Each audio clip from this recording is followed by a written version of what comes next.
الأفعال الناقصة أو الموديل verbs، تستخدم الأفعال الناقصة للتعبير عن الاحتمالية أو القدرة أو السماح.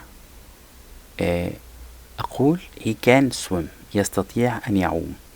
كان ده القدرة، he can swim. آه، نصيحة مثلا you should study more. آه، اختر الفعل الناقص المناسب. she فراغ speak French. she can يعبر عن القدرة she can. ضع الفعل الناقص المناسب في الجملة you should ولا could finish your homework before playing. you should يعني نصيحة، لابد أن تنهي واجبك قبل أن تلعب. أو she speak French، هي تستطيع أن تتحدث الفرنسية. he can swim، يستطيع أن يسبح.